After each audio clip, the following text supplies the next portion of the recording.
স্বার্থপর। অংশমান। সোহিনী ভাবতে চায় না নাকি ভেবে পাচ্ছে না, এটা তার কাছে গুরুতর কিছু না হলেও জয়ের কাছে বাধ্যতামূলকভাবে একটা প্রশ্নসূচক অসংজ্ঞা। জয় মানে জয়ন্ত ব্যানার্জি, ইংলিশ অনার্সের ছাত্র, প্রেসিডেন্সি কলেজ।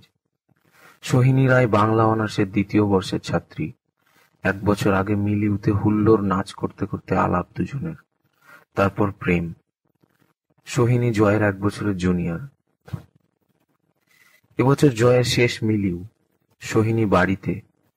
জয়ের নিঃশ্বাসে প্রশ্বাসে গাঁজা আর হুইস্কির তীব্র গন্ধ, তার সাথে ধুলো ধুলো লালা, লাল চোখ, উস্কো খুস্কো চুল। কনসার্ট অনেকক্ষণ শুরু হয়ে গেছে, চারপাশের উল্লাসের উড়ন্ত স্পর্শ জোরে জোরে আঘাত করছে জয়ের মনকে। সকালে মিলিউয়ের আয়োজন সংক্রান্ত ঝামেলার জেরে সিনিয়রদের কাছে মার খেয়েছে রজত। রজত তার খুব কাছের বন্ধু। একটা তীব্র ক্ষোভ কোথাও কোনো দলবাজির উদ্দেশ্যে অনবরত কাজ করে চলেছে তার মনে। সকালের ঘটনায় তার আবেগ আহত হয়েছে, সারাক্ষণ মনে মনে বিরোধ চলছে তার। কোথাও একটা দুর্বলতার অনুভূতি, যেমন আপাত ব্যর্থতার সম্মুখীন করেছে তাকে, তার সাথে সাথে যেন বারবার গর্জন করে উঠছে মন। কারা যেন বোঝেনি রজতকে আঘাত করলে তার কষ্ট হয়, কারা যেন শুধু নিজের স্বার্থটুকুই বোঝে। তারা জয়ের আবেগ, ভালোবাসা, বন্ধুত্বের গুরুত্ব না বুঝে, মূল্য না বুঝে গুঁড়িয়ে দিতে পারে সবকিছুকে। কুমোরপাড়ার দেবল পাল, তাকে জয় শুধু চিনত। তার বাবা বাজ পড়ে মারা যাওয়ার পর সে স্কুল ছেড়ে মাটির বাসন তৈরি করে মা বোনের দায়িত্ব নিয়েছিল। এই কথা জয়কে রাতের পর রাত ভাবিয়েছিল, চোখে জল এনে দিয়েছিল। যখন পল্লবীর মা কালী পুজোয় ঠাকুরের অস্ত্র গয়না কেনার টাকা দিয়ে প্রার্থনা করেছিল যেন তার সংসারে কোনো ক্ষতি না হয়, আর তারপর দিন, মাত্র একদিনের অসুখে পল্লবীর বাবা মারা গেছিল, জয় মনে হয় পল্লবীর থেকেও বেশি দিন ধরে কেঁদেছিল, যদিও ওদের সাথে জয়ের কোনো সম্পর্ক ছিল না, নেই।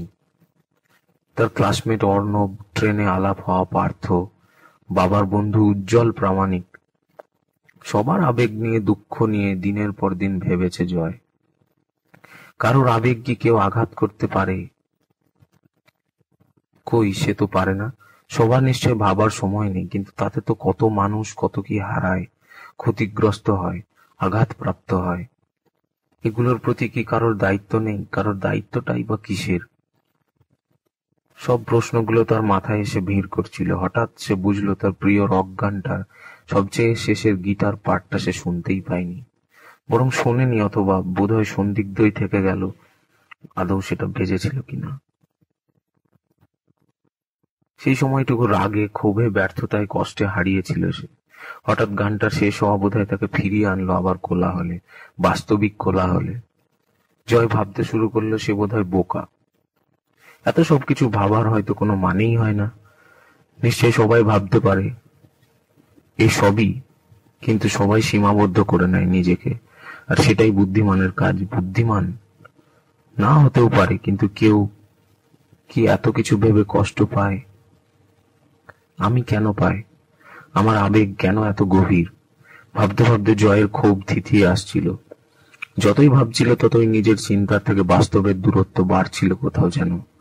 নিজেকে আলাদা মনে হচ্ছিল। অন্যদের বোধহয় দোষ নেই, তারা সোজা সমীকরণ মেনে চলে, একটা ঐকিক নিয়ম, রৈখিক নিয়ম। হেড ব্যাঙ্গিং ছন্দ হারাচ্ছিল, ধীর হয়ে আসছিল। একটা হতাশার ছায়া তার উদ্দামের ওপর একটা মন্ডিত প্রভাব ফেলল। চারপাশ চেয়ে দেখলো জয়, সবাই গানের তালে নেচে চলেছে। কলেজের, ভিন কলেজের ছাত্রছাত্রীরা, হাজার হাজার মানুষের মধ্যে ক্লান্ত ও একা বোধ তাকে ঘিরে ধরতে শুরু করলো। ক্লাসমেট মশিউর তার কিছু একটা জিজ্ঞেস করলো, সে শুনতে না পেয়েও মাথা নাড়লো। তাকে ফের জিজ্ঞেস করার মতো জোরটুকু পাচ্ছিল না সে। এই তীব্র আওয়াজ তার কাছে ক্লান্তিকর হয়ে উঠতে শুরু করলো। জয় একটু মনে মনে নিজেকে আবার নাড়া দিল। গাঁজা, মদ খেয়ে বোধহয় একটু বেশি ভাবছে সে। আসলে অনুভূতি নিয়ে অত কিছু ও ভাবনা বোধহয় নেশার ঘোরে তাকে আচ্ছন্ন করে। নিজেকে হালকা ঢঙে তাচ্ছিল্য করতে শুরু করলো। ধুৎ শালা, আসলে একটা অভিমান। নিজের প্রতি শ্রদ্ধাকে যখন অন্য কেউ বোঝে না, উদার মানসিকতা বোধ যখন বাস্তবের পায়ে দলিত হয় তখন বোধহয় এই অভিমানটা আসে। নিজের মধ্যে থেকে একটা বোঝাপড়ার প্রস্তাব ভেসে আসে, না আমি এরকমই থাকবো, থাকতে চাই। জয় নিজেকেই নিজে উত্তর দিল মনে মনে।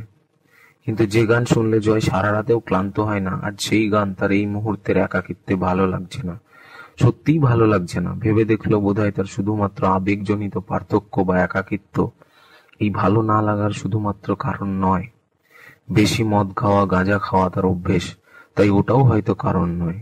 তাহলে কি তার আশেপাশে থাকা মানুষের সাথে দূরত্বের অভিমান, নাকি ক্ষোভ? কিন্তু তা দিয়ে ভালো লাগা নষ্ট হবে কেন? না, কোনো ক্ষোভ বা আঘাত তার ভালোবাসাকে পাল্টে দেয় না, নষ্ট করে দেয় না। আসলে কি তবে তার গান শুনতে ভালো লাগছে, সাথে নাচতে ভালো লাগছে?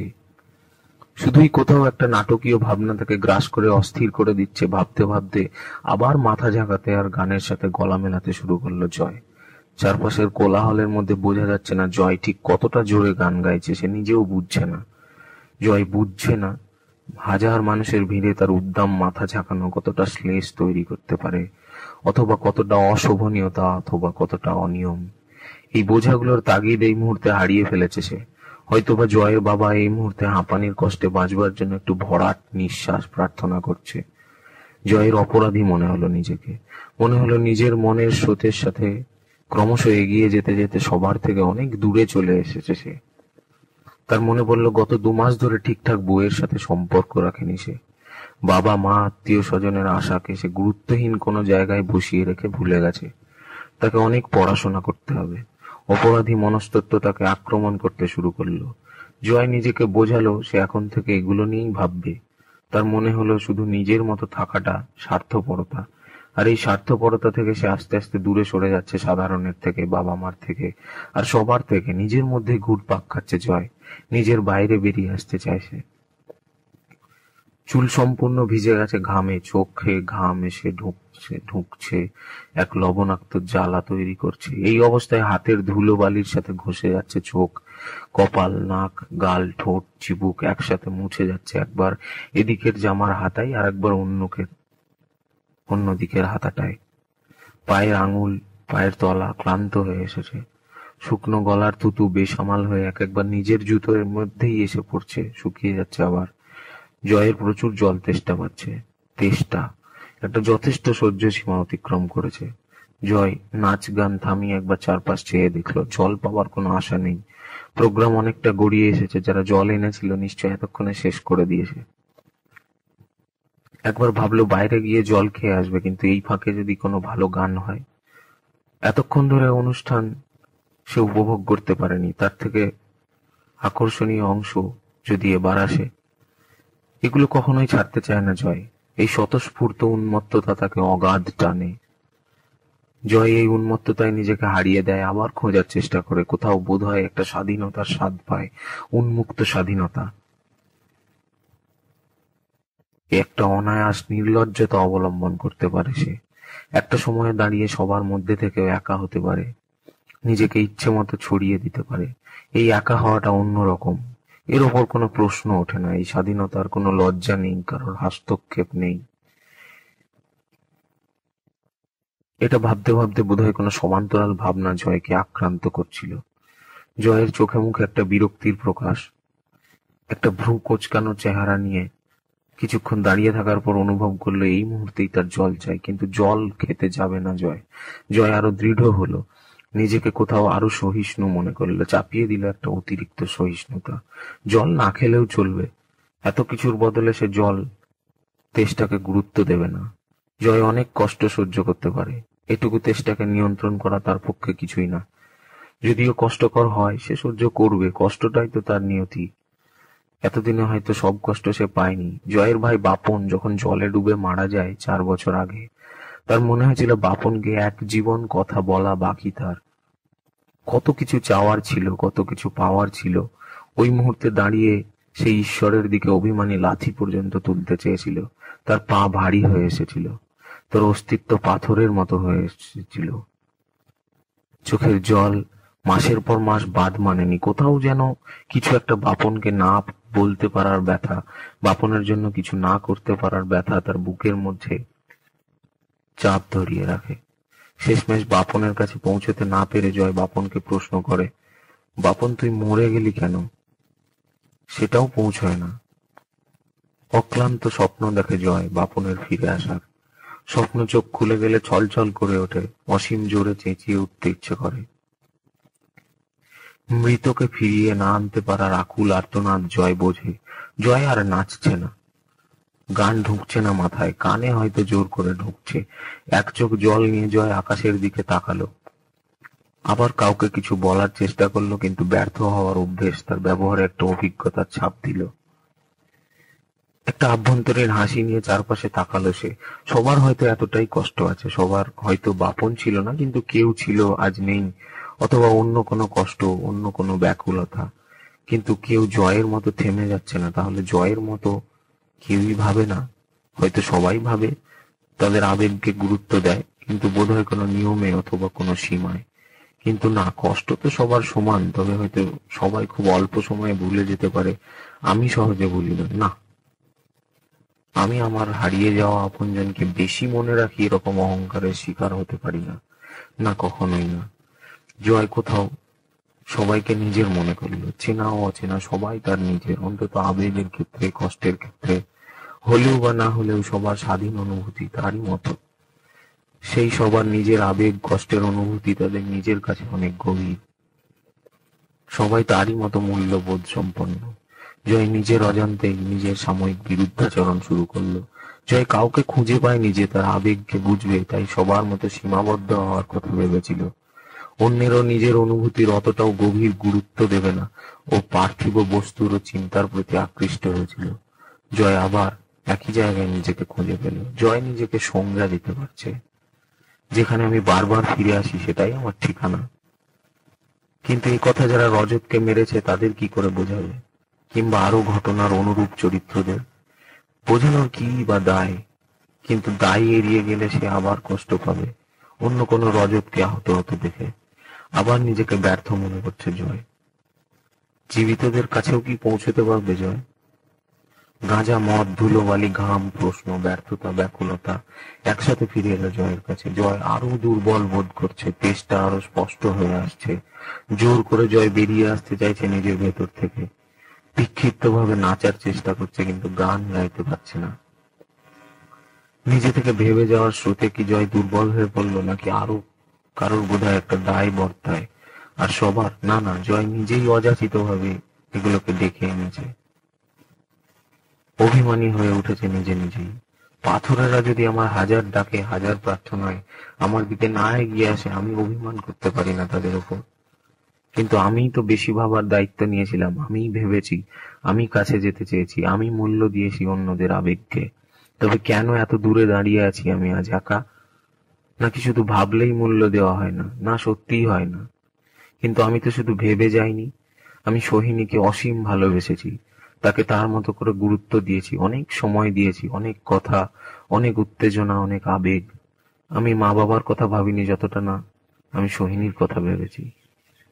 আমি অনেক কাছে গেছি, আমি অনেক চিনেছি ওকে, অনেক দিয়েছি, যা চেয়েছে তার অনেকটাই। আমি সোহিনীর সাথে একা হয়েছি, একা হতে হতে আমি রূপম, বিপাশা, তন্ময়দের থেকে অনেক দূরে চলে এসেছি। আমি ওর হয়ে বাঁচতে চেয়েছি, ওকে বাঁচাবো বলে অঙ্গীকার করেছি। কত বলা না বলা, আরো প্রতিজ্ঞা, আরো কল্পনা, পরিকল্পনা আমি নিজেকে ঢেলে দিয়েছি। আমি ওকে গান দিয়েছি, কবিতা দিয়েছি, মান সম্মান, অস্তিত্বের সাথে জড়িয়ে নিয়েছি। চোখের জল দিয়েছি, শরীরের ক্লেদ, ক্লান্তি, ক্ষয়, বিমর্ষতা, অন্ধকার সব দিয়েছি। আরো কত বস্তুবাদ, কত আলো, কত অপচয়, কত অভিনয়, কত সত্যি, কত মিথ্যে, কত আকাশ, কত জল, কত অনুনয়, কত অনুভূতি, কত রাত, কত দিন, কত রাজনীতি, কত রাস্তাঘাট, কত শহর, কত নদী, কত মশা মাছি, ঝিঁঝি পোকা, কত ডাল ভাত, কত কফি, কত দারিদ্র, কত দৃষ্টি, কত আয়না, কত স্বপ্ন।